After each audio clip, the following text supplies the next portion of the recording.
My father told me to take my sister's place and enter the palace by imperial decree. I thought he'd lost his mind. I'm a guy, seriously. It wasn't until I was led to the emperor's bed that I realized the real madness. The new emperor, my childhood friend, Xiao Nanzhu, was behind it all. That ridiculous decree for a consort, it was for me all along. Father, I'm your only son, I protested. His face didn't budge. And your sister is my only daughter, he shot back. If she goes to the palace, who'll take my place? He didn't even try to sugarcoat it. A troublemaker like me, always messing with cats and dogs, couldn't compare to my sister. At 7, she could lift a 100-pound cauldron, a woman with superhuman strength. To be fair, the decree was weird. Xiao Nanzhu, always reserved and polished, the model of grace, had just taken the throne and decided to act like a reckless emperor. To make sure everyone knew he was obsessed with beauty, the decree demanded the most stunning person in the capital for his consort. It didn't name anyone, letting father pull the wool over everyone's eyes. My sister, Shen Fengzhu, was the capital's famed beauty, but father pointed at me in front of the palace staff. My kid's a bit dim, but he's a real looker, he said. His Majesty will love him. Not buying it, I fired back. Father, you're the expert. I bet if you went, His Majesty would be thrilled. My rebellion's reward, locked in my room, no food, no water. The moon was high, and I, helpless, stared longingly at the door. Sure enough, my sister showed up, waving off the guards. She glided over with a 3-tiered food box, so gorgeous I was practically drooling. Sis, you're the best, I cried. She patted my back, telling me to eat slowly. I was too trusting. In minutes, I collapsed, limbs like jelly. Years of sibling love, betrayed. Fine, betray me, but at least let me eat my fill. I woke up like a fish out of water, wrapped in dragon-patterned silk. Red candles glowed, the bed was cozy, and the air was sweet with incense. Slow footsteps approached, each one hitting my heart like a drum. I barely lifted my head and met the soft gaze of the young emperor. Awake? Xiao Nanzhu asked. Weak as a kitten, I could only let out a few pathetic whimpers. The candles seemed to burn brighter. In the hot, quiet air, I heard a faint gulp. My heart raced. With nothing to lose, I glanced up. That weirdo Xiao Nanzhu. Sweat poured off me and I looked a wreck. Any guy would have stared. His lips were tight, his face tense. What was up? I'm not. I tried to explain who I was, but his slender finger lifted my chin. Warm liquid slid past my lips. Too weak to resist, I swallowed, the heat slipping down my throat. Oh no, was this poison? Panicked, I bit down hard on his soft lip. Xiao Nanzhu hissed, letting go, but still grinned. That's the antidote. Don't bite yourself. He peeled the silk off me like cracking an egg. My face went red hot. I was down to my undergarments, a thin sash and a sheer veil barely covering me. Dear father, dear sister, have you no shame? The vibe got weirder and I blurted, Xiao Nanzhu, look, I'm not Shen Fengzhu, I'm Shen Qingyin. He didn't even blink. Instead, he pulled me into his arms, cupping my face like it was a treasure. I bit my lip, fighting back, but my strength was gone. I couldn't escape. Don't bite so hard, he said. If you hurt yourself, I'll feel it. His fake concern drove me nuts. Stop being gross. What's with that decree? You know my sister loves tutor goo. Xiao Nanzhu froze, his face clouding. I just wanted a chance. You're forcing this. That's not what a gentleman does. He scoffed. A gentleman loses love. I'd rather be a rogue. I'm fighting for it. I rolled my eyes. Love means letting your beloved be happy. Get it? He chuckled. Letting go, like you did for Shen Fengzhu and Gu Feng? Don't think I don't know. You're into Gu Feng too? I choked on the lump in my throat, unable to respond. After a long pause, I shot back. And you? You're fighting, but you're one step behind. Gu Feng's probably at my house right now. We're both out of luck. His pale fingers grabbed my chin. I looked up, meeting his deep, dark eyes. That's when I realized this wasn't the gentle prince I knew. My sister, who loved me, could betray me. What was a decade of friendship worth? Xiao Nanzhu tugged the silk at my waist. I didn't like it. His dark eyes sparkled, eager. Want more? I looked away, mumbling, yeah, give me all you've got. I meant the antidote, but he clearly heard something else. Next second, he grabbed my hands. He pushed me onto the bed. His tall shadow loomed, a solid wall, stealing my breath. Warm lips pressed against mine, spreading slow and deep. Cough, cough, let go, I'll drink it myself. Gasping, I shouted. I touched my lips. Ouch, was this guy a dog? Fine, drink it. Xiao Nanzhu stood, handing me a white jade bowl. I stared. Great, an empty bowl. Drink air? Furious, my strength came back. First move, I wrapped the blanket around me and scooted to the bed's far corner. Xiao Nanzhu, don't just grab whatever's in front of you. My sister and I might look alike, but I'm a guy. You've seen me. If you're so bold, wipe out my father's whole clan. Don't play me for a fool. Back in school, when Xiao Nanzhu saw my sister swooning over tutor Gu, I was the one hurt. She gave Gu a hat and Xiao Nanzhu pouted, tricking me into stealing our family's jade heirloom. She brought snacks and he'd eye my lunchbox, refusing to eat unless I shared. She stole a kiss from a napping Gu and we caught them. I looked too long and he dragged me next door, pinning me to a desk. My neck still stings thinking about it. Now my sister wants to marry Gu Feng, and I, taking her place, got sent to the palace. Anything more? He can forget it. A guy's honor is still honor. I braced for his anger, but Xiao Nanzhu just sat on the bed, smiling. How could the general's mansion deceive the emperor? I knew it was you from the start. I lost it. I chucked a jade pillow at him, yelling, Xiao Nanzhu, you're crazy. All that honor and shame. Tutor Gu taught you? Dog food. I've been good to you all these years. When you were ignored, who picked you as a study partner? Who threw you a secret birthday party, only to get thrashed by your father when he found out? Who saved up for years to buy top-notch charcoal and silk during that snowstorm so you wouldn't freeze? That jerk, Xiao Nanzhu. I treated him so well, and he knew I was set up, yet he added fuel to the fire. I saw him as a brother, and he wants to stab me? Something I said hit him. He turned, smirking slyly. Yeah, how can I match the saintly tutor Gu who's got you hooked?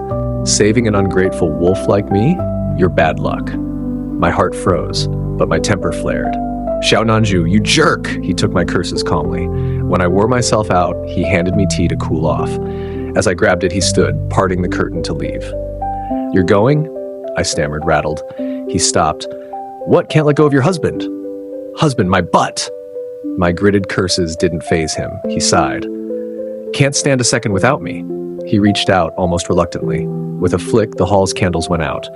Only 2 dragon and phoenix candles flickered, nearly done. I wanted to clap for his trick, but I couldn't, because that trick was for me. I pressed against the wall, wishing I could dig an escape. Clothes rustled. In the dim light, Xiao Nanzhu's fingers glowed. His voice was pure charm. My dear consort, come here. The candles winked out. Don't touch me. I woke from the nightmare at dawn. The bed beside me was empty but warm. Where was he? Here. Xiao Nanzhu, arms crossed, peeked from under the bed. His phoenix eyes drooped, almost hurt. You used to stick to me. Now I can't even touch you. You dare say that? You were in my dream. The dream was too much. My limbs tied to the bed, throat hoarse from yelling, and he wouldn't stop. But in reality, Xiao Nanzhu, despite his bold moves, only held me close, sleeping innocently. He knew if he pushed, I'd fight to the end. When we became study partners, he got bullied, and I'd go wild, kicking and biting. I cut the 7th princess's hair, broke the 3rd prince's ball, and socked that snooty eunuch's eyes.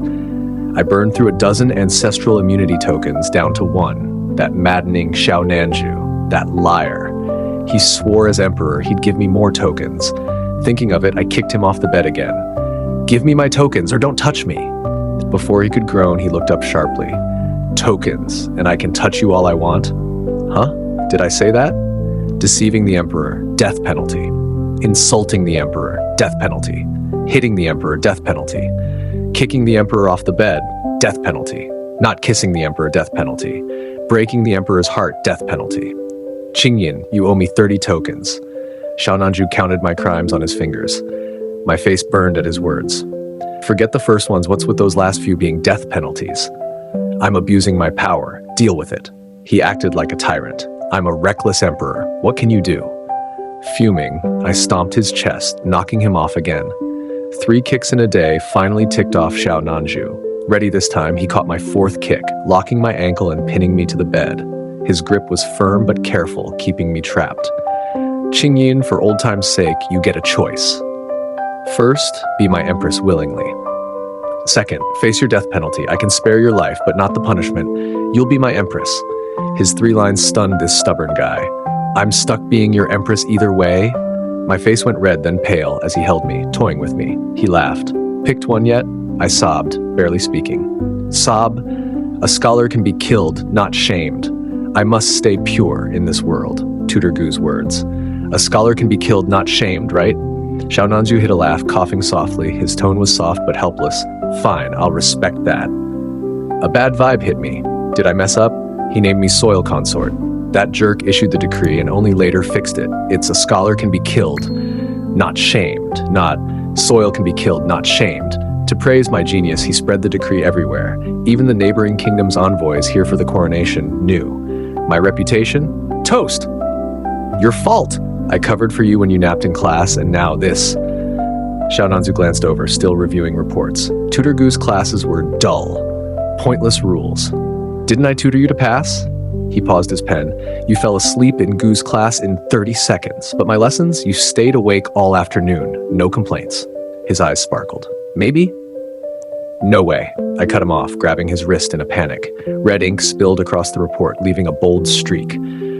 His face darkened at my denial, but seeing the report, he smirked. Qingyin, your mouth says no, but your hands are honest. Not only did he make me a consort, today at court, before all officials, he set a date to crown me empress. The court went wild, protests stacking up like snow in the Hall of Heavenly Mandate. This report was the same, but the handwriting looked way too familiar. I agree with Minister Gu, Xiao Nanzhu said. Too bad my consort, out of love, rejected your petition himself. With a big, bold mark. He glanced behind me, his playful tone chilling. Minister Gu, got it?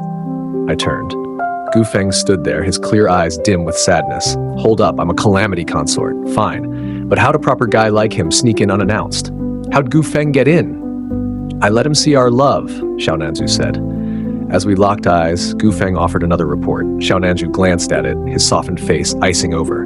Before he could snap, Gu Feng excused himself, claiming illness. Shen Kangji. Xiao Nanzhu used my courtesy name. He was mad. I hesitated, then ran after Gu Feng, leaving Xiao Nanzhu steaming. He made me a substitute, so why care if he's mad? Let him fume. Gu Feng expected me, winding through paths to a quiet pond in an apricot grove. He spoke softly. Kangji, you haven't told His Majesty? I shook my head. He sighed. Your sister and I married today, using me as an excuse. I got his point. When I learned Xiao Nanzhu loved my sister, I couldn't hide my feelings. That day felt like this one. I crouched by a stream in the hunting grounds apricot grove, counting pebbles, drowning my sorrows in wine. Barely a sip in, a messy Xiao Nanzhu found me. Usually quiet, he rambled in my ear that night. Annoyed, half drunk, I said I was heartbroken and to leave me. When I sobered up, he was gone. By the lake, two pebble figures held hands. Even stones had partners. I wasn't happy. I kicked them, tripped, and fell into the water. When Xiao Nanzhu returned with a blanket and hand warmer, Gu Feng had fished me out. Wobbly, I leaned on Gu Feng, eyes blurry. Overwhelmed, I kept asking why he didn't like me. A thud on the grass jolted me back. Xiao Nanzhu's faint smile froze. The hand warmer spilled coals, their heat swept away by the cold wind. His face darkened as he walked over. He raised a hand, but only draped the blanket over me. Then he left without looking back. Gu Feng asked, "Chase him?" My voice shook. Nah. The prince would marry some noble lady. Not my sister, but definitely not me. Dang it. How'd I know it'd be me? Gu Feng's last words killed any hope. Like a lost fly, I buzzed around the apricot garden. How'd things end up like this? Xiao Nanzhu was dead set on making me empress. At court, facing ministers ready to crash into pillars, he drew a curved blade. One disagreement, he sliced his robe sleeve, tossing it at an old minister. The guy nearly fainted. Xiao Nanzhu said for every critic, he'd act out a cut sleeve show daily, telling the weaving bureau to prep. Gu Feng, always cool, cracked a smile. His Majesty said tomorrow's surprise is bigger. Everyone, brace yourselves. The imperial physicians might get swamped with coughing fits. At night, I couldn't face Xiao Nanzhu. I hid in his old prince's palace, where he'd never look. Seeing the Jade Spring plaque, I grinned, pushing the door. Empty and unguarded, perfect. I slipped through the hall, past the winding corridor, into his bedroom. Regularly cleaned, it was dust-free, faintly pine-scented, like Xiao Nanzhu's smell. But here it was cool, with a damp wood hint. On him, it was warm, like burning wood, cozy. I sighed, shutting the door. Before I turned, a force pinned me to it. A warm chest pressed close, trapping me. Pine scent flooded my nose. Caught you. He buried his face in my neck, breathing hard. Naughty rabbit, chasing others. Xiao Nanzhu, let go, I groaned. Let my ear go, stop biting. The more I yelled, the more excited he got. My poor left ear took a beating and red and puffy. I can't let go, I'm burning, Qingyin, he begged. Help me, save me. Good grief, where's the justice? He looked drugged, but why was I the one helpless, letting him take advantage? He's drugged and I'm the one getting manhandled. Sob, it's too hot, my ear hurts, still I had to calm the culprit. Stop rubbing, it'll get worse. Let go, I'll get a doctor. Before I finished, a delirious Xiao Nanzhu tied my hands, laying me on the bed. He bound me with his belt, his robes loose. In the tussle, his broad chest shone under moonlight, his toned waist and abs teased, stopping my breath. I shut my eyes. Firm. Xiao Nanzhu, stop, and I'll still call you brother. He paused, then ripped off my last cover. Something warm and wet traced from my brow to my lips, dripping to my neck. You crying? I opened my eyes, hit by his clear tears. I nearly jumped up. You scared me. That's not snot, is it? Ugh, Xiao Nanzhu, gross. It's not. His hurt deepened, rubbing against me. He leaned down, kissing the tears from my eyes. I'm burning, Qingyin. Save me. He guided my hand to his fiery pine scent. Like a burn, I pulled back. I'll help with my hand, like before, okay? I offered a fake compromise, planning to free my hands, knock him out, and bolt. No hands. I want you. He nibbled my red-hot earlobe. Before I could act, he said, Qingyin, I won't force you. Let me die. Leave me. I'd rather burn than hurt you. He tapped my pressure points, his face tight with control. I won't drag you down. His lashes shook, and he collapsed on me. Xiao Nanzhu, wake up! I'll help! Panic fried my brain. The late emperor died suddenly, and Xiao Nanzhu cleaned house. No concubines, even. Who dared drug him? Who could? The drug hit him, but it burned me. I cradled his head, flipping us so I was on top. Lighting a candle, my legs buckled. Limping back to check, the world spun. My wrist was yanked, meeting his sly eyes. His gaze was clear, no trace of haze. Qingyin, I heard you'd help. How? Help his big fat nothing. Next noon, I woke in the Prince's Palace's grandest room, sore and grabbing my rear. I felt fresh. Someone cleaned me up. Without the marks, I'd think it was a bad dream. Xiao Nanzhu, you jerk! Cursing didn't help. Only beating him would. I grabbed the folded clothes and dressed. 2 steps, and I bumped into Xiao Nanzhu coming in. Good morning, father. A soft voice echoed. Calling me father won't make me forgive you. I clutched my head, meeting his grinning eyes. If father makes Qingyin happy, I could call it tonight.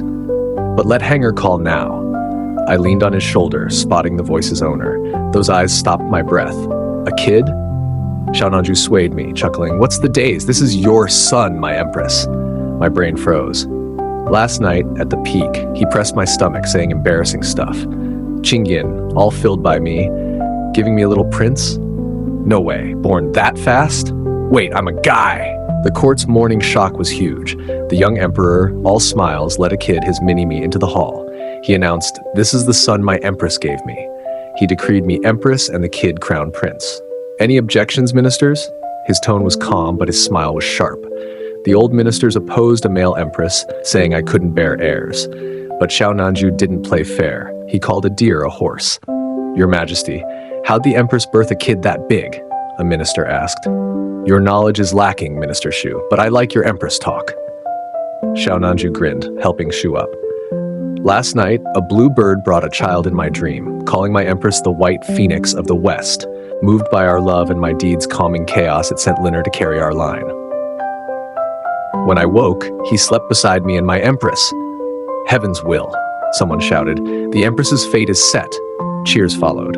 Shu, red-faced, had no words. I slammed the table. You didn't sleep. What dream? My hand stung, but a tiny hand patted it. Father, I'll blow it away. Where'd Xiao Nanzhu find this kid? Unfair. I resisted ruffling his hair, saying, I'm not your father. The kid's eyes teared up, looking between me and Xiao Nanzhu, lost. I looked away, grilling Xiao Nanzhu. Explain. Whose kid is this? My voice hit a hurt I didn't notice. His face paled. Qingyin, only you. I stared, stone-faced. He gave in. Fine, I chose him from the imperial clan. His casualness bugged me. You stole a kid on a whim? Not a whim. He grabbed my hand, all in. This path of no return, I paved it for you. Xiao Hong's mother died at birth. His father has tons of concubines and sons, ignoring him. If you raise him, he's the honored crown prince, safe from scorn. My heart shook, screaming to keep him, but agreeing meant being empress. If I say no, his voice dropped. He goes back to whatever fate waits. I clenched my fists, acting cool. What's that to me? Oh, he raised a brow. I'll take him back. As he neared the door, I couldn't fake it. I grabbed his sleeve. "Leave him," I mumbled. "Don't judge my soft heart." That kid with those big wet eyes, like the little prince at the ink feast, looking at me pitifully. That ink feast was worlds apart. Before, nobles chose companions. Now, companions chose nobles. En route, I got caught in a trap, slowing me down. Oddly, the busy path was empty. I struggled until a guard freed me. At the Hall of Literary Splendor, every prince and princess had a partner. Except the little prince, alone in a corner, eyes hopeful. Whispers said everyone skipped him. Born under a bad omen, blamed for his mother's death, his father hated him but kept him as crown prince for his late mother. "Don't pick him," my friend warned. "Take the 9th or 10th prince, better picks." I recalled the 5th prince choosing a companion 2 years ago. I ditched that feast to play, earning a beating from father. "Why is he choosing again?" I asked, missing the prince's darkening eyes. His last companion couldn't handle the bullying and bailed. I scanned the hall, many watched, amused. "Then I'm going!" Ignoring advice, I pushed through, grabbing the prince's cold hand. "Hey, your highness, can I be your study partner?" The prince, not yet a rogue, had steady eyes that shook. "Yes," he whispered. I grinned, his pink lips and white teeth curved shyly. "Don't worry, I'm tough. I'll protect you." Little Xiao Hong and that prince weren't just alike in looks, their struggles were too. Like a perfect trap, I fell for it. Knowing it, I jumped in anyway. Xiao Hong, ignoring my grumpiness, bounced, calling me father over and over. In my head, it turned to the prince's soft, lingering Qingyin. Just when I thought this mess was done, chaos hit. My sister wanted to lead troops north, becoming an unbreakable force. A woman leading armies, a man as empress, never seen in Great Yu's history. The court went nuts, officials threatening suicide, warriors ready to break pillars. Amid the noise, the young emperor spoke. Next day, a martial arena was set up for all to compete. Archery, strategy, mock battles, 6 big events, 36 smaller ones. Contenders picked their strengths to face Shen Fengzhu. Half a month later, no one beat her. Of course, I tried and got bruised up, carried off by a disguised Xiao Nanzhu. Sapa, that sister. I just wanted payback. Did she need to swell my face? But I got it. Father was old. Great Yu needed a new war god, a new legend. My fighting skills could make me a great general, but I wasn't cut for strategy or leading.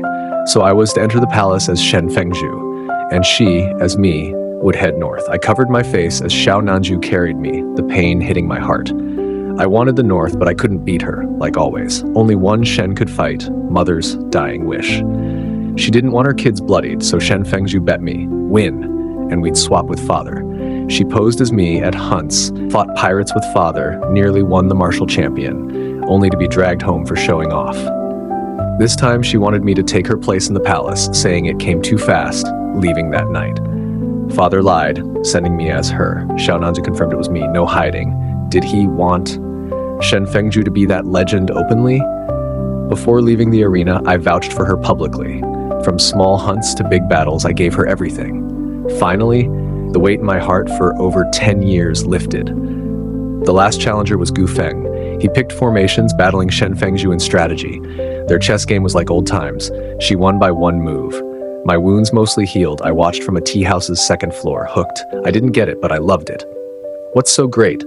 Xiao Nanzhu grumbled, pinching my hand. I turned, puzzled. "Weren't you staring too?" Don't think I missed it. He was glued to Shen Fengzhu. "I was watching you by the window." His smooth talk threw me. Before I could argue, he covered my eyes, pulling me close. "Stop looking. She's someone else's now." Gu Feng's solid, giving his all, real respect for his love. "Too bad her heart's not yours. Look elsewhere." I yanked his hand off. "At you? I know who's in your heart." Outside, the arena cleared. Shen Fengzhu leaned on Gu Feng, waving at us. "She's someone else's wife now." I wanted to choke Xiao Nanzhu. Then I saw red pearl earrings on her, shocked. I glared at him. "Red pearls for a beauty. You knew how to charm back then." He followed my gaze, gripping my hand tighter. "Those earrings, I gave them to you. You didn't want them, fine. But why give them to her?" In the carriage back, I hid. Covering my swollen lips, I shook with anger. Xiao Nanzhu, smug, calmed down. "So you thought I mistook you for Shen Fengzhu and gave you the earrings? I've been misunderstood all these years?" I was still reeling when he pulled me onto the carriage, kissing me silly, and now he's questioning me? hurt and mad. I said, "You never explained. I thought you saw me as her." I gave the earrings to their real owner. At the 20th year's Shanglin hunt, Shen Fengzhu bet me again. Winner hunted, loser mingled with noble ladies. The challenge, holding breath underwater and arm wrestling. My water skills beat hers, and even her crazy strength couldn't win, but she knocked me out before I could start. No choice. I dressed up, the bold brother turned into a prim lady tossed among the noble women. All morning, I hid like a scared bird, sipping tea and nibbling pastries. I'd taken Shen Fengzhu's place at most banquets. I learned to pitch my voice, staying quiet otherwise. Great Yu's hunt rules were special. Women wore flowers, pinning them on returning hunters to cleanse their blood. Older women gave flowers to family. Young women, except a few for brothers, gave them to crushes. That day I held the small green flowers Shen Fengzhu prepared. She said they were the prettiest wildflowers, perfect for Gu Feng. She told me if she was late and we couldn't swap, to give the flowers to Gu Feng before other ladies. Talk about pushy. But those flowers looked familiar. At dusk, shadows covered the forest. Many returned with prizes. When Gu Feng appeared, I looked for Shen Fengzhu. Where was she? She promised to hold back, and the little prince still not back. Was he in trouble? As Yan Tran showed up, flirting with a blushing Lady Chen about to stand, I bolted through the crowd. The flowers, crushed in my grip, were just a leaf. Sap stained my hand. I rushed to Yan Tran, pinning the flower to his hat fast, then fled to my tent, covering my face like a shy girl. Near our tent, someone grabbed me, pulling me into a dark corner. "You," I started, then remembered I was her. I shut up, seeing it was the prince. His face was cold, his hand opening. Slender fingers held red coral earrings. Their gold-carved tails gleamed in the faint firelight. His chilled, red hand was as striking as the earrings. Really, stunning. I froze, snapping back as he put one earring on my left ear. Trouble. My left ear was pierced because I thought Shen Fengzhu's earrings were cool and got one done. Too scared for the other. Father nearly beat me blue for it. That left ear, used by Shen Fengzhu for earrings, wasn't hidden anymore. Loose hair could cover it. No one would notice, I thought. As he reached for my right ear, I covered it, pushing him back. He was oddly strong today. Shen Fengzhu and I were like twins. She was taller than most women, and I, slouching, matched her build. Our swap fooled everyone but father. The prince, too. When I played her, I'd strut before him and he never noticed, letting me gloat. But tonight, thinking me her, he offered earrings with his heart. I wished he'd know it was me. I wished it was for me. But he got it wrong, and I couldn't let him find out. Pushing him, I overdid it. He stumbled, eyes hurt. "I saw you give Gu Feng the flower." His voice broke. "Keep the earrings. Toss them if you don't want them." He shoved the other earring into my hand. I didn't dare speak, head down, fighting tears. The prince, rushing to give the earrings, hadn't checked his spoils. Before a maid called him, he said something. But my head spun, his words slipping through, none sticking. Later, that heart-wrenching night by the stream, drunk, he saw me with Gu Feng. Back in the palace, Xiao Nanzhu dabbed my wounds with medicinal wine. The smell brought back that night. Frustrated, he said, "I saw you give Gu Feng the flower and lost it." I lay in my tent, wanting to find you, but my guards said you were drunk by the river. His gentle touch grew heavy. "Easy," I said. It didn't hurt, but the truth clearing made me feel wronged. I softened. "Okay, gentler." He set the wine down, using cooling balm from the physicians. Worried you'd get hurt, I ran out half-dressed. Into his warm gaze softened, the gloom fading like the old gentle prince. "I set you up with pebble figures to cheer you, and you fell in?" I rushed back with a blanket and warmer, seeing you with Gu Feng. He applied balm, the jar clinking. His bitter eyes met mine, lashes shaking. "You said you liked him." His look sparked guilt. Ignoring my wounds, I grabbed his cold hand. "I meant to tell you, that night I mistook Gu Feng for you," and a memory clicked. "That flower was Shen Fengzhu's, picked by the road." I pulled him to the bookcase behind the bedroom. My leg wound made me stumble into his arms. Ever thoughtful, he steadied me, guiding us to the study. I hated books but loved ones on rare plants and weird tales. Xiao Nanzhu's study was packed with them, collected for me. I once traded a rare, exotic flowers book for a painting for his father's birthday, then gave it to the third prince. I got punished to kneel in snow for taking antiques, but the prince knelt with me. I teased, "A lone snowman's boring. Pairs are better." Thanks to Father, we were freed fast.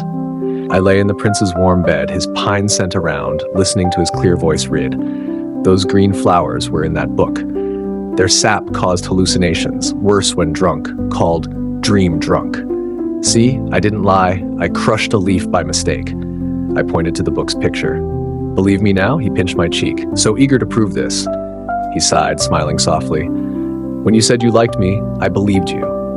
I closed the book, teasing. I said I didn't like you, and you believed that. That's different. How? His lips curved, touching my forehead. When you say you don't like me, I believe you, but I won't let you go. I'll make you like me. Can I run now? Too late. Ink and brushes hit the floor. He set me on the desk, his heavy, hot kiss landing. From my eyes to my lips, tender and lingering. From the moment you chose me, it was too late. Epilogue. My birth was a nightmare. Father was stuck in that dream forever. Mother, poisoned during labor, faced death for us both. She told Father to cut me out to save me. Everyone thought I killed her. I didn't get it. Father punished the real culprit. So why was I the bad guy? I figured it out. I was the thorn in his heart. Without me, Mother would have lived. He must have thought it more than once. Over time, I believed I was the killer. Father gave me the highest title, but the coldest treatment. I had no prince's palace. I lived in Mother's jade spring palace where he'd never go. At school age, I studied at the academy. I had to pick a study partner. Though Father was cold, he ensured I wasn't left out. That ink feast missed one person. They said it was General Shen's young master. They called him a spoiled, wild brat. I thought if he was loved, even as a brat, he was happy. They were jealous. Since Shen Qingyin didn't show, Xiao Nanzhu, my third brother, was the only unchosen prince. His mother's clan got him a better companion in life, but he refused. His anger split between me and Shen Qingyin. I didn't mean to help him. I was just curious. What was this wild brat like? The third brother had a mean dog that bit countless people. He didn't dare let it maul Shen Qingyin. First, his family was loyal, with great ancestors, trusted by Father. Second, his father was fiercely protective. Third, he liked Shen Qingyin's sister. So he planned a light punishment, feeding the dog first. It wouldn't hurt Shen Qingyin too bad. That day, Shen Qingyin was brought to apologize, holding a rabbit. General Shen stayed to discuss bandit raids. Shen Qingyin ran around with the rabbit. My people lost him. I went to find him. I couldn't let him get hurt. I wasn't as fast as the dog, using brains while it used its nose. When I got there, Shen Qingyin had knocked it out. Bite my rabbit? You've got guts, mutt. Rabbit, bite back. He let the rabbit nibble the dog. Then he soothed the scared bunny. Don't worry, bunny. I'll keep you safe. Not a hair lost. I chuckled, hiding in the wall's shadow. My heart pounded. I wished I were that rabbit. I worked hard to become a rabbit he'd protect. My study partner was the Prime Minister's son. He wasn't shamed with me. I made up his excuse to leave. The Prime Minister's spoiled son would beg Father directly. I'd save the spot for someone cooler. Another ink feast came. I told Father to let companions choose princes. He saw my plan but didn't stop me. He just nodded, annoyed, approving. I set traps on the path to make sure Shen Qingyin picked me. He thought it was some evil prince's trick. I didn't dare say it was my heart. It became my daily obsession. As the ink feast ended, a red-clad young master broke the hall's whispers. All eyes followed him. I was no exception. But something was off. My plan was perfect, yet someone freed him early. 2 younger princes were left. I watched him approach, only to be held back. I knew he was hesitating, wondering if I was worth the trouble. I thought he'd skip me. But as I looked down, he grabbed my wrist. My joy overflowed. Only his grip kept me grounded, not floating. I shyly said, yes. I figured that first impression would spark his protective side. I was a rabbit needing protection. Sure enough, he touched my face, his skin warm. He said he'd protect me. I became his rabbit. That nightmare story ended in a random chat. Shen Qingyin heard the third brother call me a cursed star who killed my mother. Like a bold calf, before I could stop him, he charged, kicking the third brother. He called it his lineage ender kick for foul-mouthed nobles. Refusing to apologize, General Shen offered an immunity token. I hid my joy, but Shen Qingyin thought I was sad. Learning my story on New Year's Eve, he sneaked me out. With his savings, he bought tons of lanterns. He took me to a river. Holding a lamp, his eyes shone brighter. I can't take you to your mother's resting place, but this river connects to it. The lanterns will reach her. Really, lanterns burn out or sink. But his words among those lanterns stayed in my heart. Never sinking, never fading, he held my hand. You didn't kill your mother. You're the treasure she left the world. He didn't know. He was my world's last treasure. Epilogue 2. I still don't get it. Why'd Xiao Nanzhu make 2 earrings? Those red coral ones he crafted, grinding pearls, forging gold, weaving filigree. Come on, I've got 1 pierced ear. 1 would have been fine. 2 made it confusing. Hearing my gripe, Xiao Nanzhu looked hurt. I made 2 so we'd be a pair like us. He kissed my left ear softly. And you can switch them, I'm thoughtful. He's obsessed with my pierced ear, biting it during that, kissing it otherwise. Each time I blush, tears welling up. He loves teasing me. The earrings with Shen Fengzhu were hard to take back. Xiao Nanzhu smoothly called them a gift for her. For me, he'd use better coral, finer skill, new filigree, and carve our names. One day, he sneaked me to the prince's palace. Moonlight spilled through the window, softening his gentle vibe. But his moves were bold. After playing, he grabbed my right ear. That spot shone under moonlight, and I gasped, nearly falling off the bed. Xiao Nanzhu, you'll kill me. Tomorrow, those old ministers will call me a disaster empress. To them, this wasn't cute. It was a threat to the emperor's health in the realm. Let them try. 1 no, and I'll sneak into their homes, making them wear a pair. The young emperor grinned, putting the new coral earring on me. It was fancier than the last. He touched my hand, asking me to put one on him. I had to obey his majesty. Our foreheads touched, earrings tangling. In the rising heat, he chuckled. Perfect, we're a pair. I hugged his waist, smiling. In that moment, he was truly mine. His body stiffened, earrings entwining. Qingyin, you don't know, I've wanted this. His words melted into hot breaths, entwined like the earring's fate and ours.